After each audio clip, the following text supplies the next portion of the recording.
Yeah. So in this video, I want to talk about three reasons why I prefer manual to automatic transmission based on my style of driving. So I'm into performance cars. And what I mean performance cars, I mean specifically Peugeot cars. So I find almost all the ones I have, all of them, they are all built for performance. So I like the ones that can stand the way I drive, which is performance. I don't drive like a granny. I drive, even though some may use the word push them hard, but in my case, I just drive them close to the limit the car can give. The handling, I just enjoy driving cars that very perform very well. So there's a reason why I prefer manual to automatic. And in this video, I'm going to give only three. Doesn't mean there are more, but I'm just going to give only three in this one. Number one reason, um, there was this client of mine. So of course he paid me to come and we traveled to Kaduna to go and inspect a Peugeot car he's interested in to buy. And so I got there, and eventually the one he wanted to buy, I saw a lot of issues with the vehicle and advised him against it. So eventually I got him a better one. It was a V6, a 407 V6 for that matter, automatic of course. So I was the one that drove the car back to Abuja, and because the car, even though it was okay, but the tires were not in good state. So I decided, you know what, I'm not going to push it that hard, because it was like supposed to be like 2 hours journey, but because the tires were not in good condition, eventually it ended up spending about 3 to 4 hours in the journey. So, and it was even at night. So because of that, I shifted. I wasn't pressing it hard. It was more like about between 80. I was just hovering between 80 to 100 kilometers per hour. I'm not sure I exceeded 100. So of course it was a six-speed. It's a six-speed automatic transmission. So while in motion, once it gets to hill, I realized that the engine, it's more like engine power will start dropping, or more like the vehicle speed will start to reduce, because at that 6 speed, at that 80 kilometers per hour, it will be on gear 6, which is very horrible to me anyway. Don't know why. So it means whenever it comes to hill, I find myself almost pushing the throttle down. If I push it down almost to the floor, it will pick up. Then I have to release my leg. It got to a point I became so uncomfortable. So what I did was I shifted it to, now I put it on sports mode. It was 30 minutes into the journey, I put it on sport mode. So all through the journey, which is about 200 and something kilometers, it was on sport mode all through. So what now happened was I didn't need to be pressing harder, the throttle pedal harder whenever I'm climbing the hill. But I noticed that at that 80 to 100 kilometers per hour, the gear, because if sometimes I'll shift it to manual mode to see the gear it was on. The gear was probably around, I think mostly on 4 gear, not even up 5. It was more like gear 4. Sometimes you shift to 5, but mostly on gear 4, then 5. So all through the journey, entered Abuja. So we've not gotten to Abuja from Zuba. We've done maybe like 200, remaining like 50 kilometers to enter inside Abuja town. So I was like, okay, let me even push this car. Because all through the journey, the owner of the car was sitting on the passenger seat. I was like, hey, guy, come on, why are you doing like this? Come on, push this car. This VC, why are you driving it like this? So I told him, come on, we are in the night, this is night, and these tires, I don't trust them. If any of these tires give up on the road, and they didn't even have spare tire, if it did, maybe it was even bad. So what are we going to do? Sleep on the road? Not gonna happen. So I decided not to speed. So when I now got to Zuba, and from Zuba to which at time maybe like 50 or less, I just shifted it to manual mode. In fact, there was one car that was trying to do toga toga. I will use that word. So I was like, let me teach you a lesson.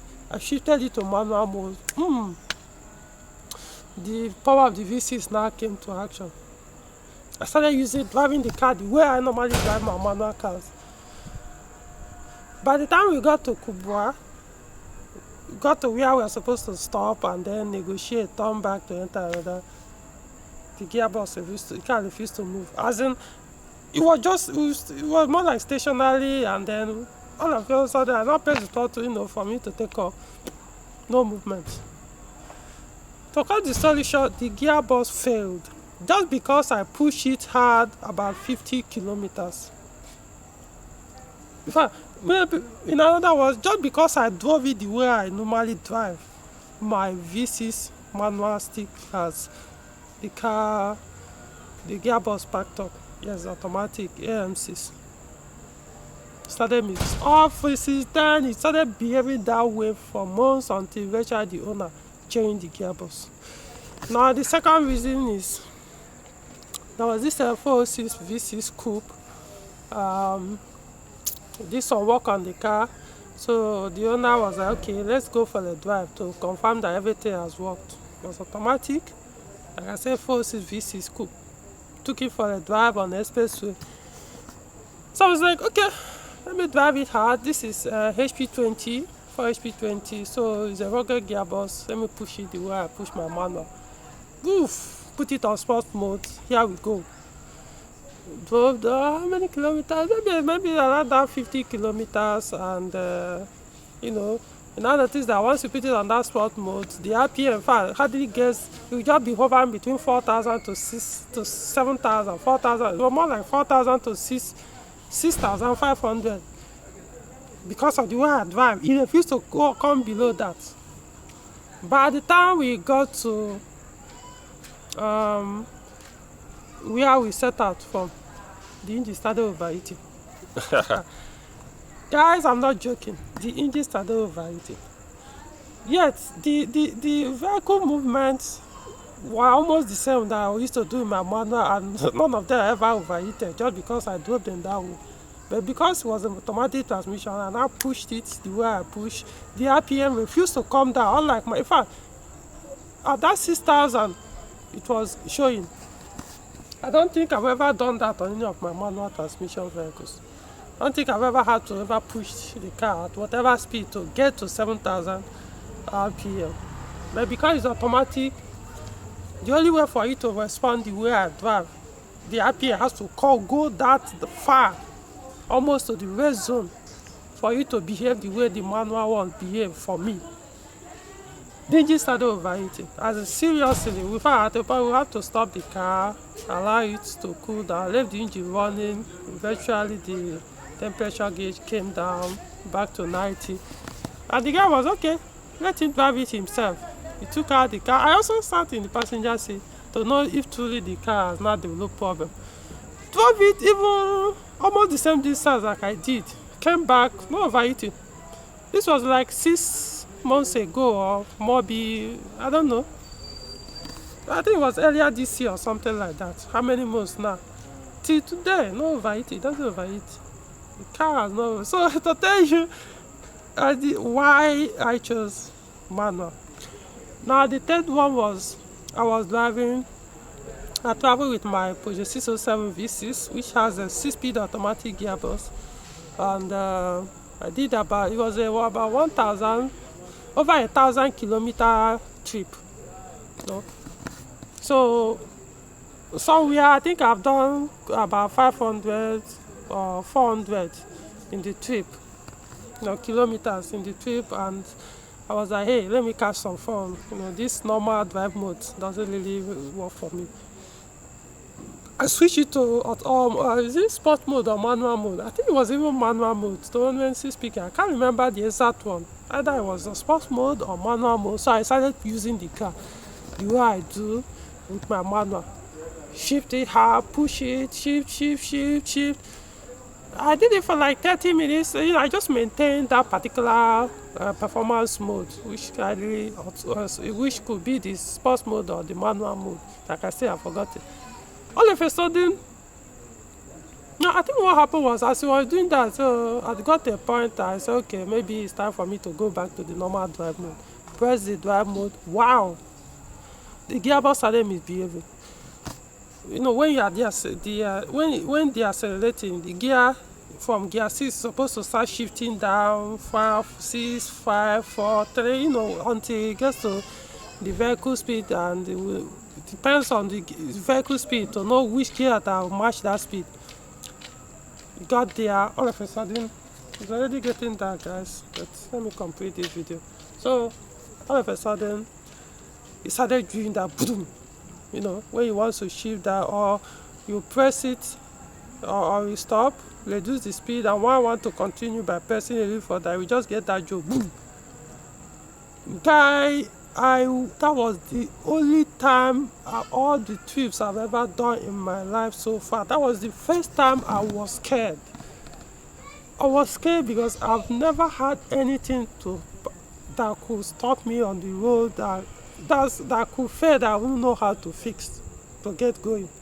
But for automatic gearbox to fail in the middle of nowhere, what the fuck? As in, I was scared to hell. He kept doing that thing. I just kept driving it slowly. He kept doing it. Once in a while, you just do that, boom. You feel that stuff. I said, all this, I drove this car for over 5 hours, no problem, on drive mode. Did everything, which is over 400 kilometers, only for me to drive it for another 1 hour drive, or thereabout, or additional 100 kilometers on sport mode or manual mode by pushing it hard, hard the way I do my manual. The gearbox started misbehaving. See, I came back from the trip. Don't think, because I actually changed the ATF. So don't say, the ATF is the problem. So I know what I'm talking about. Yes, I came back from the trip. 2 days after that, I went and bought manual gearbox. That was when I made up my mind. I said, you know what? This automatic gearbox, as good as you are going out. Yes, I bought manual gearbox for the conversion. That's when I became serious. I started buying parts. I need to do the conversion. Did that thing continue? Of course, it stopped. If I even on my way back, I think it now reduced because I stopped using the sports mode. So eventually, it took some time to go away. Up till now, it has not come back. So I knew what caused it. So ever since then, the idea of traveling with this car, I can't imagine myself doing that again. So yeah, inside town, it moves very well, shit. But do I drive it the way I drive my manual? No, because it can't stand it. The gearbox cannot stand it. Either the gearbox will start messing up the engine, or the gearbox cannot stand the kind of my driving style, so it starts acting up. So yeah, these are 3 of the reasons why I choose not to, or I prefer automatic manual, because manual gives me that confidence to drive the way I do without the fear or that my engine may have problem or my gearbox will pack up, which has never. But the automatic, even my own and other people's own, each time I do the same thing. So since then, I don't do it anymore on any other person's car or my vehicle, to start driving it hard the way I do with my manual ones. So those who drive slowly, or don't really care about performance, trust me, it will serve you. You won't have any problem. But if you drive the way I do, as far as Peugeot is concerned, no, unless maybe they are E88, I don't know. I don't think all their gearbox will serve you well. For those who drive for performance, that's what I mean. Alright guys, it's time to sign off. This is Ikenna 351 Monk signing off.